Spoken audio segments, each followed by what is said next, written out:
Hello, Sparkins. Kingsley Grant here from Happier Marriage Secrets, where we are on a mission to make marriages happier again. And today we're going to talk about the five biggest reasons couples are not having a happy marriage or even a fulfilled marriage. And these reasons are common, but they're also destructive to many relationships. But here's the good news: they can be overcome with hard work and dedication. And I believe that you are here because you are one of those who is committed to the hard work. You're not afraid of hard work. You want to see your marriage succeed. You want to see the best you can have. You want to see the best marriages you can have possible. So I believe that you're here because of that very reason. So I'm going to explain each reason in detail, and I'll give you some tips for addressing each one. So if you're looking to improve your marriage, which I believe that's why you're here, then this video is for you. Now, for you, my podcast listeners, this is episode 67, and you'll need to watch this video to see some of what I'll be talking about today. And you might be wondering, why did I use the word sparking as a way to greet you, as to open up? Now, I came up with the word sparking because I believe that there are spouses like yourself who are focused on putting your marriage back together. You want to put the spark back into your marriage. And I believe that you have, that's one of the things you're committed to, right?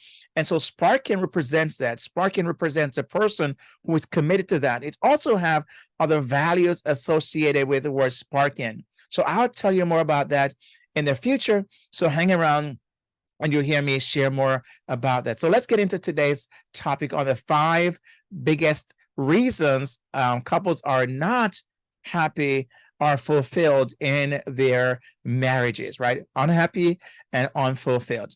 Now, if you're watching because you feel your marriage could be happier, which I think, as I said before, as we go through the reasons, today's five reasons, check the one in your mind. Just, run a checklist in your mind that is true for your marriage, and listen to what you can do to make the changes to address those issues in your marriages. Now, let me just say this, that these five reasons are not in any particular order, so you can feel free to reorder them to fit your situation. Okay, with that said, let's dive in. Reason number one, and this is a big one, right? Frequent arguments and misunderstandings. Now, you know how sometimes you and your partner just can't seem to agree on anything.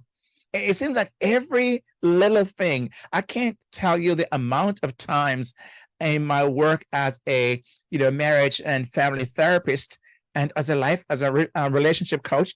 I can't tell you how many times I've heard this, where a couple may say to me that we argue about everything. We just can't see eye to eye.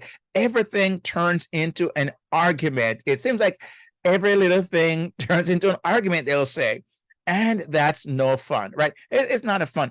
That's not a fun way to live. It's not a fun way to have a relationship. That is draining. That is stressful. That is, creates anxiety and depression and all the different mental and emotional disorders you can name. So it's not a fun thing. Now, many times in these arguments, there are things that are happening that are so destructive to the relationship. For example, there's blaming. That is a big one. Blaming is a huge part of people's relationships dissolving, deteriorating. Why? Because people don't like to be blamed, because there's somebody saying, well, what about you? What about you? And this on back and forth kind of thing happens. So when there's blaming or shaming, trying to shame the other person into somehow changing them or even degrading. Man, I cannot tell you where I've had a spouse who may say to me, I felt so embarrassed and shamed and degraded when my spouse called me this name. And, I won't mention the name here, but you can just imagine that they'll say they called me this, right? And sometimes is that word that ends with, that which, right? So they'll use that word, or they use a part of a person's anatomy, a female anatomy to describe, to call their spouse. I'm thinking, I can't believe, are you saying he or she called you that? They literally use that word. They say, yes. I mean, it's Kingsley. When I heard it, it was so crushing and degrading and humiliating, and you name it, all the different things that happen when that argument begins, and it just escalates, right? And especially if there is not a willingness on one partner to decide, I'm going to be the bigger person here. I'm going to be the person that chooses to manage this in a mature and emotionally intelligent way. And so if they don't do that, right, you're going to have this escalation. I love what the Proverbs said, where Solomon said in the Bible, he said, a gentle answer or a soft answer turns away wrath, but a harsh word stirs up anger. That's Proverbs 15, verse 1. A gentle answer. And I know sometimes in the heat of the moment, when you're emotionally hijacked, it's hard to think straight. It's hard to see clearly, because your mind is hijacked emotionally, and you get into that space where it's hard to even manage your emotions, right? You've been there, haven't you? And so it's very hard. But Solomon says it's where your self-discipline and emotional intelligence comes into play, where you have, emotional regulation. You regulate your emotion. You have self-control. And again, I love what the Bible says. God has given you a spirit of self-control. So you can't blame that, that's who I am. I just, go from 0 to 100 like that. Yes, you can help it. You just don't want to. You choose not to help it, because you find it serves a purpose for you. It gives you an upper hand. It makes you feel like, you're powerful, and your spouse needs to, when you're actually in that rage manner, they want to get out of your way. And so you use it to get what you want. And sometimes people label that as being narcissistic. I just simply say, no, it's a person who chooses not to control themselves because they want to have an upper hand, and they want to manipulate or manage that situation where they, overpower you and get you to like back up and just get into your corner. And that's what they want. So understand that in frequent arguments and misunderstandings, and another one is misunderstanding, where you hear something the way you want to hear that. And maybe the person, your spouse, is not saying what you heard, but you choose to hear it that way, and then you're off to the races. Did not check in to make sure what you heard was what was actually said, right? So if you have an argument, try to stay calm. A soft answer, a gentle answer turns away wrath. Stay calm as possible. Now, I know a person may say, don't tell me to stay calm. Now, listen. It's before you get into that situation, have a plan of action that you're going to remain calm and respectful. You are going to do the things that are respectful of your spouse, of your marriage, and honoring to God.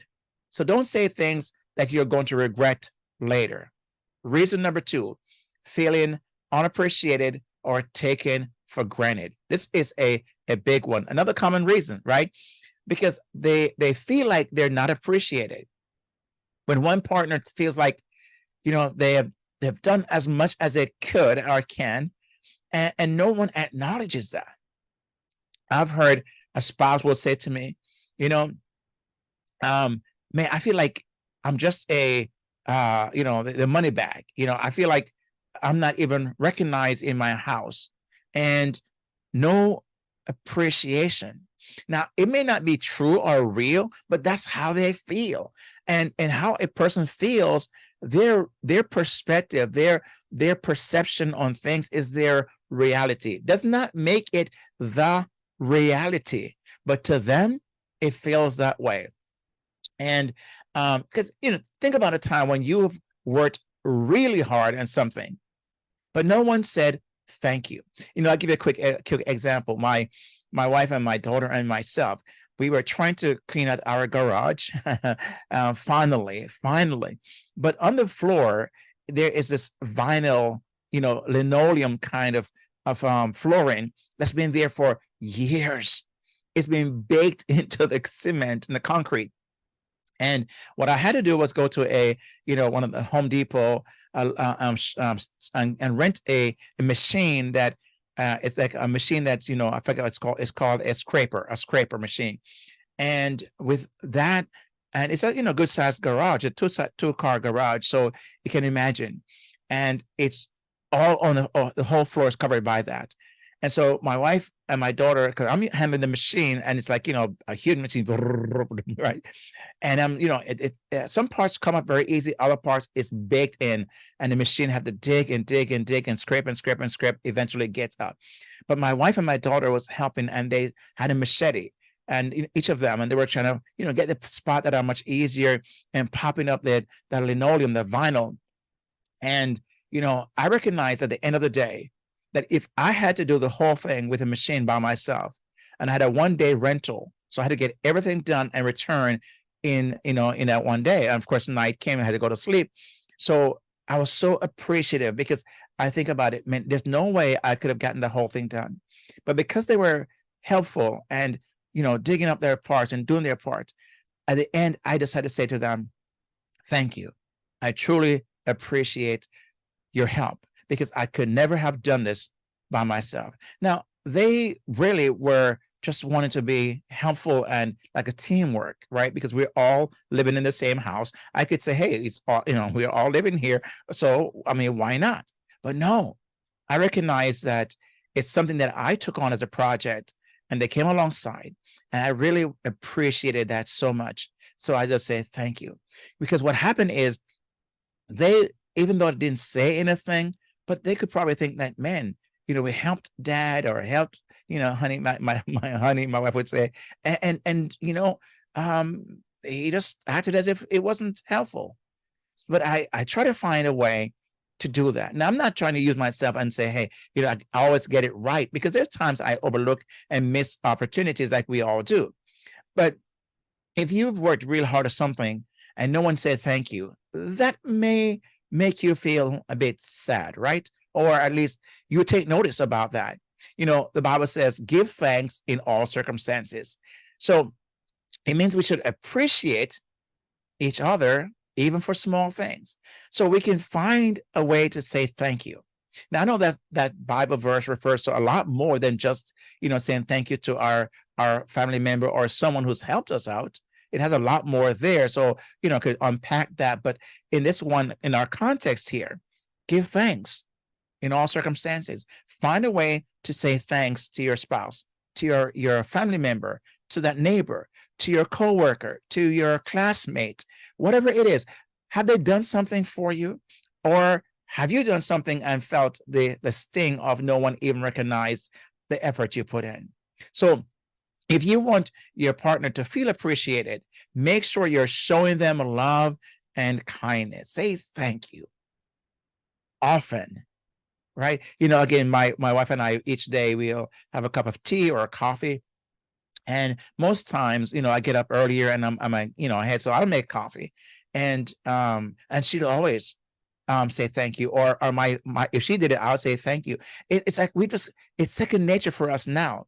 Now, I cannot tell you it all, we always hit the mark. No, but we've practiced that, and we've been married 38 years of this recording. So something is working, wouldn't you say? So saying thank you without being asked, do something nice. And notice the things that they do for you. I'll give you a quick another thing that really stood out to me. My wife was out, shopping, and recently, and actually she was stopped at a store, and she just was on her way home. She stopped at this one store, and she called me. She said, honey, do you need any more shorts? Because I exercise as often as I can. I said, I have quite a few, but I could use a couple more if they're on sale, right? Because again, we are pretty pretty frugal. We try our best to be good stewards of the money that God has blessed us with. So we just don't go and squander things just because we have an extra money. So I said to her, if you find something there on sale, then please, of course, get it. The fact that she would call me and ask me means that she was thinking about me and to recognize that I may have a need. And I've done something similar for her as well. But I'm just simply saying these are some small things. And I believe that these small things go a long way. Reason number 3, failing to adapt to changing life circumstances. If you've been married long enough, you know there have been changing life circumstances for you. For us, when we first, our major one was when we first had when I had our first child. That was a major alteration in our lives because now we are parents, young parents, and we had no idea. Of course, you never know how to parent until you start parenting. No matter what books you read, no matter what anybody tells you, right? You know that. Is when you get into it, you think, man, I wish somebody had told me this, right? I wish I had known that. But there's no manual given to you other than hands-on manual. And so we had to adjust because my wife, for the first child, we decided, okay, how can she stay home with our son as long as possible? So we made adjustment in our salary because I became the sole breadwinner for our family. We had to make ends meet. And when, I'm going to have another reason down below, but I wanted to say this about our finances. And we had to really adjust and find a way to our sleeping adjustment because we were not getting our adequate sleep. I can't tell you how sometimes people complain about, man, I'm not getting enough rest because my child is up different times of the night and I got to be on their schedule. And then the daytime they're up crying. And listen, you signed up to be a parent. That is what you do. You make the adjustment. You make the sacrifice. That's what parents do. And so you've got to learn how to be able to adjust and adapt because this can put great stress on the relationship, great stress on your marriage. Actually, I've seen people have divorced because of a child. Maybe it's a child who had special needs. And, sadly, some family who have special needs kids, 70% of more of those couples end up divorcing. And, I just cannot imagine what that must be like. But because, again, they just don't, it's like our selfish nature. When you got married, you said, for health and strength, health, lack of health, and all the different things commitments you make for your marriage, the vows that you make, right? But here's what I find, again, you made a loss of a job. I remember when in 2008 it was, 2008, when I had a major open heart surgery and I could not work for months. My wife was the only person bringing in the income. And I was a major breadwinner prior to my surgery. And I was home. And I did my best when I had a chance to rehab, to my rehabilitation. And I was able to cook when she's out working to at least trying to alleviate the pressure or the stress of our relationship. And I find that I felt bad that my wife had to be working, but I could not because I was recovering from my heart surgery. And so what happened is that major adjustment, we had to find a way to adjust around that because it could put great stress and resentment in our marriage. I love what the Bible. First, let me ask that you hit the subscribe button. If not, says that, we know that all things work together for good to those who love God and are called according to his purpose in Romans 8:28. All things work together for good. And I had to believe that, even though I was going through a hard time physically and of course, emotionally and mentally too, of that surgery.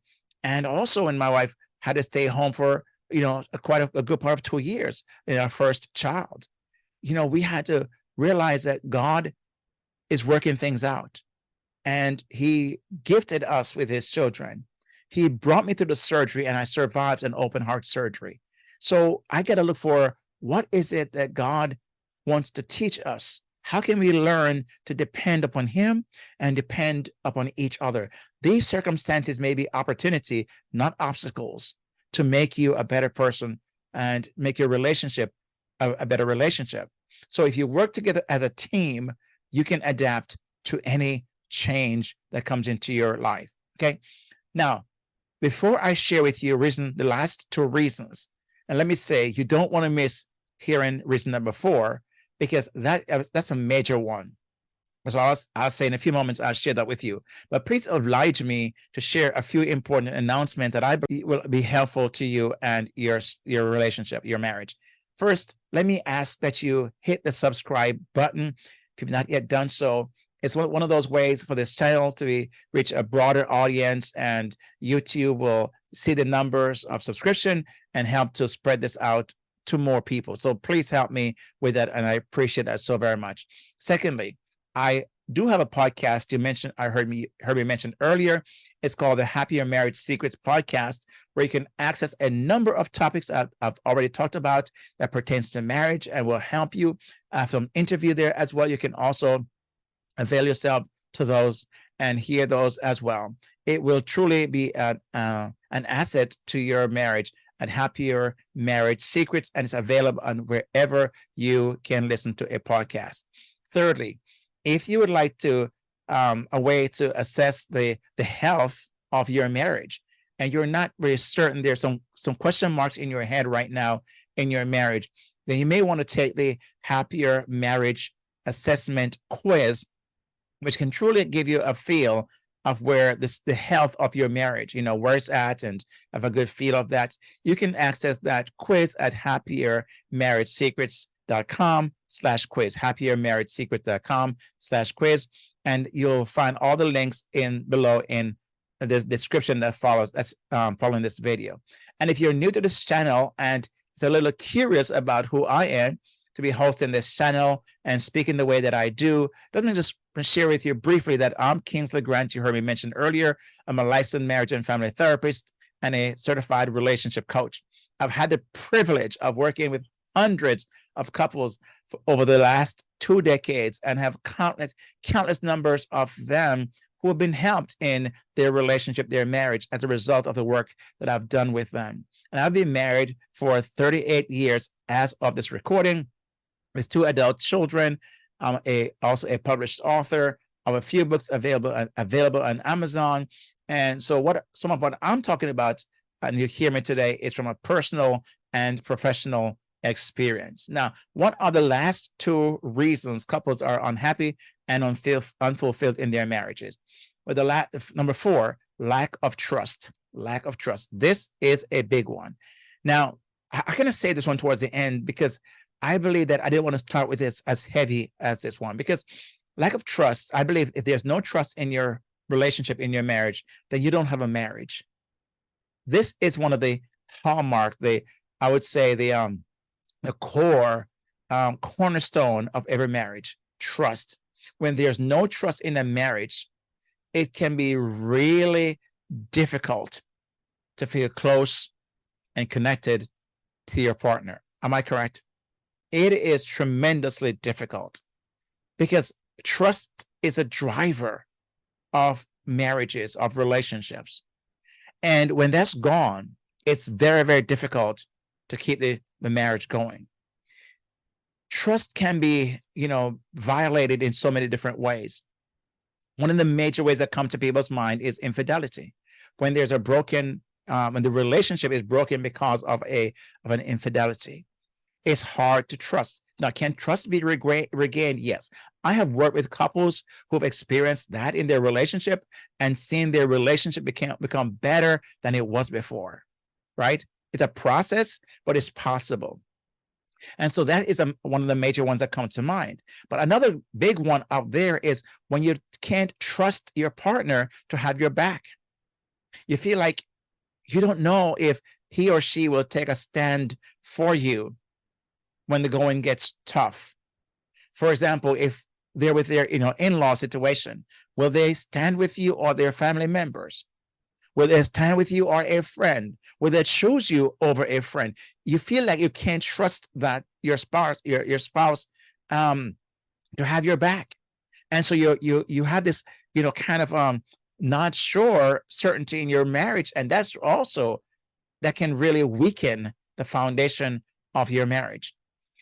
Also in trusting God for your marriage as well.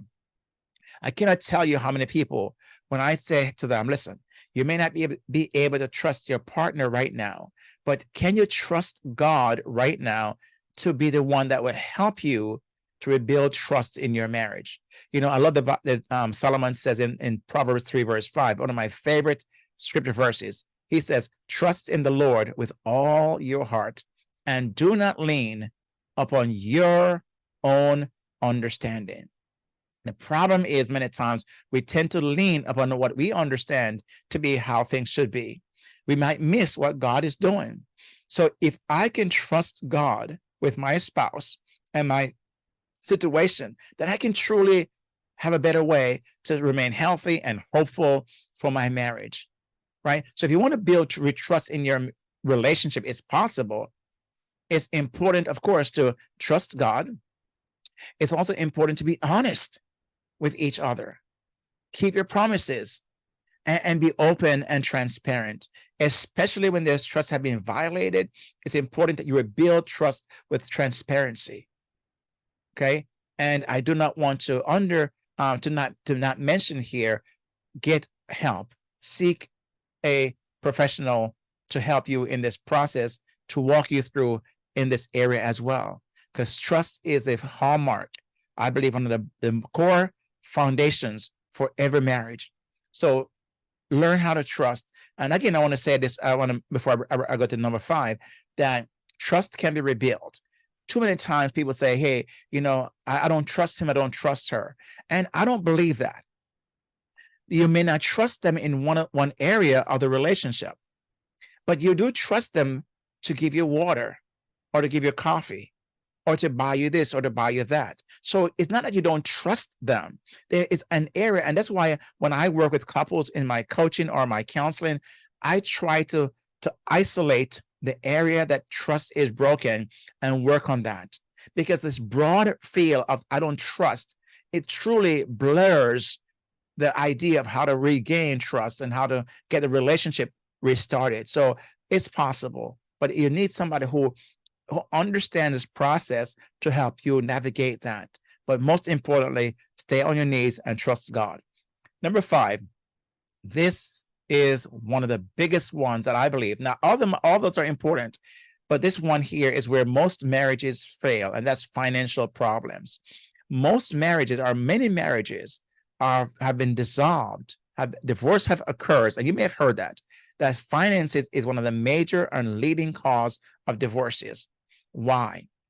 Because this is an area that really gets hit close to home, especially when you are maybe the person who the breadwinner. Even if you both are working, unless, here's what I find: until you're able to get past this idea of mine and yours. I see this so many times where this thinking is, I work, it's my money, and that's your money. That is not marriage. Marriage means ours, not mine and yours. It's ours. And most couples have not become ours in finances. They have this mine, yours mentality. And so they watch the money as if it's, my money's been spent. Because that is a mentality shift that hasn't taken place as yet. It's a major source of stress and conflict. But I love what the Bible says, because I believe this is the crux of the matter. It says, keep your life free from the love of money and be content with what you have. So being content and sharing can help with money issues. And that's Hebrews 13, verse 5.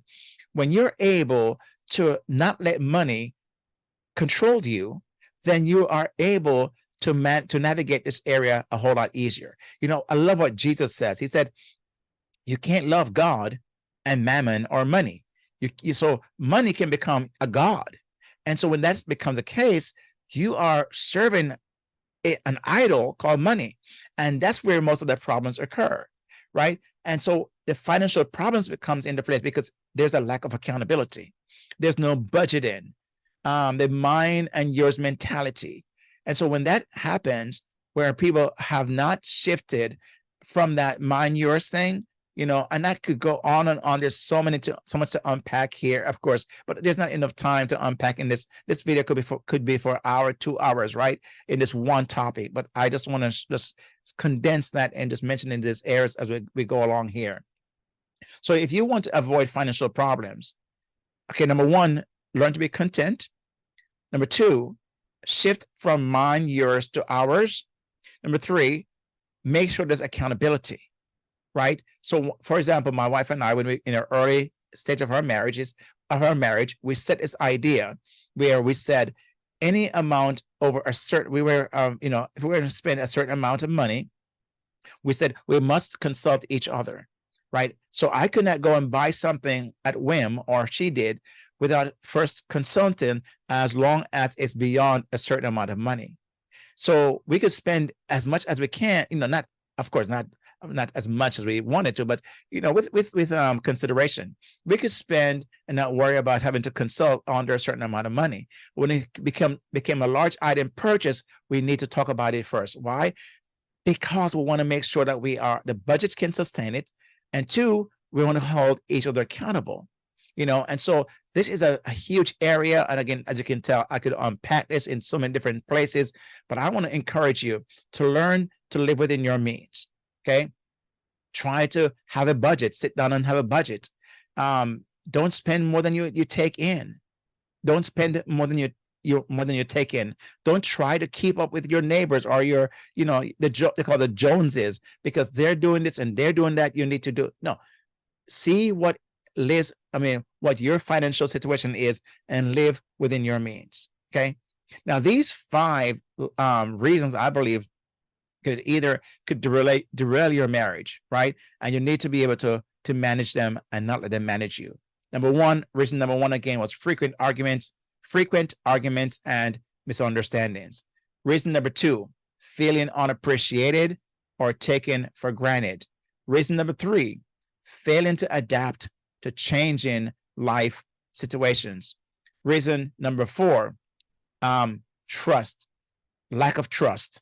Okay, lack of trust. And reason number 5, financial problems. So I'd love to hear from you. Which of these resonated more with you, or any other comment or question you might have? Make sure you comment below and let's get into the conversation. Let's unpack more of this. You may have a question you would like to ask a question, or a comment you want to make. Feel free to comment below as well. Again, I just ask you to keep the comments in a very, appropriate manner and respectful manner. I really appreciate that when you do as well. And please share this video with at least one other spouse. Now, these are the 5 biggest reasons I believe why couples don't have a happy or fulfilled marriage. And I hope this video has given you some tips for addressing these reasons and creating a happy and fulfilling marriage, both from a biblical perspective, but also from just a relational, emotional, and mental perspective as well. Remember, it takes hard work and dedication to make a marriage work, but it's worth it. I've been here for 38 years and counting, and we have, I believe, a happy and fulfilled marriage because God has helped us to accomplish that, and we're committed to doing the work. I believe you too can have that if you're committed and you let God be the center of your marriage. With that said, my friend, I want to thank you for taking the time to listen and to watch. And please share this with another couple, and make sure you hit that subscribe button. I would really appreciate that so very much. God bless you, and I'll see you on the next video right here on this channel. God bless.